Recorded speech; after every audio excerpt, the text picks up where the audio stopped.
2020 대한민국 균형발전 정책 박람회가 오늘부터 이틀간 청주대학교에서 개최됩니다. 행사 현장을 유튜브로 생중계하는 만큼 다수의 균형발전 정책 전문가와 대학 교수, 지역혁신 활동가들이 참여해 다양한 정책과 아이디어를 제시할 수 있도록 열린 장이 마련됐습니다. 이시종 지사는 인사말을 통해 국가 균형 발전을 위해 정부가 강호축 개발에 더 많은 관심을 보여줄 것을 건의하고 성공적인 지역 균형 유지를 위해 지자체 스스로 특색에 맞는 사업을 할 수 있도록 자율성 보장과 규제 완화가 이뤄져야 한다고 말했습니다. 충북도의회가 제387회 정례회를 개회하고 오는 12월 16일까지 38일간의 회기 일정에 돌입했습니다. 이번 회기에는 조례안 8건과 동의안 3건을 비롯해 충북도와 도교육청에 대한 행정사무감사, 내년도 예산안 심의 등을 진행합니다. 박문희 일장은 개회사에서 의정활동에 꽂힌 행정사무감사라며 이번 감사에서 의원님들의 심도 있는 검토와 함께 내년도 예산이 도민 삶의 질 향상을 위해 적절히 편성됐는지 면밀히 심사해달라고 당부했습니다. 충북도가 내년도 신규 사업을 최소화하고 대규모 투자 사업의 사업 시기를 조정하기로 했습니다. 코로나19 장기화로 인한 경기 침체로 지방세 및 교부세 등이 대폭 줄어 내년도 예산 운영에 어려움이 예상되기 때문입니다. 이에 따라 꼭 필요한 사업에 대해서만 일부 반영을 검토하고 있으며 조기 완공을 위해 대규모 투자가 필요한 사업은 재정 여건을 감안해 사업 시기를 조정할 계획입니다.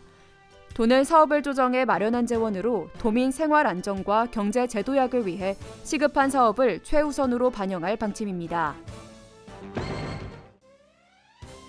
도내 운전자들을 위한 충북교통방송국이 설립 추진 6년 만에 문을 열고 첫 전파를 송출합니다. 오는 24일 청주시 비하동에서 임시 개국하는 방송국은 개국과 동시에 방송을 시작하며 주요 도로의 교통 상황 등에 대한 정보를 신속하게 전달하게 됩니다.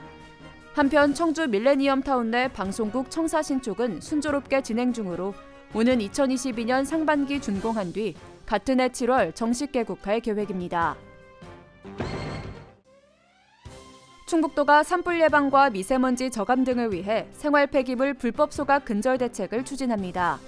이를 위해 내년 2월 말까지 생활 폐기물 일제 단속 기간으로 정하고 도내 모든 지역에 대한 순찰을 강화합니다. 또한 불법 소각에 대한 경각심 고취를 위해 종량제 봉투 사용과 올바른 분리배출 요령 안내 등 홍보 활동을 벌일 예정입니다. 특히 연말까지는 도와 시군이 합동 점검반을 편성해 불법 소각 등에 대한 특별 점검도 실시할 계획입니다. 알림마당입니다. 제천시가 출산을 장려하기 위해 내년부터 주택자금을 무상으로 지원하는 시책을 추진합니다. 주택자금을 5천만 원 이상 대출받은 제천 시민이 출산할 경우 첫째는 150만 원, 둘째는 100만 원, 셋째까지 출산할 경우 4천만 원의 주택자금이 지원됩니다. 괴산군이 괴산읍 능촌리 광역 생활폐기물 처리시설 주변 영향지역을 대폭 지원합니다. 군은 주민들에게 안정적인 삶의 토대를 제공하기 위해 대상 지역 140여 가구에 2027년까지 총 32억 3천만 원을 지원하기로 했습니다. 충주시 공공미술 프로젝트가 지역 대표 명소 4곳에 추진됩니다. 호암지와 지현동, 종댕이길, 충주음악창작소에 설치되며 내년 말까지 지역성을 반영한 공공조형물 7개가 설치될 계획입니다.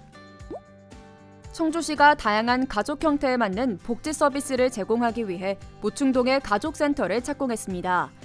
내년 말 완공되는 청주가족센터는 공동육아 나눔터와 다문화 가정 상담실, 한국어와 요리교실 등을 갖춰 다양한 형태의 가족들이 소통할 수 있도록 구성됐습니다.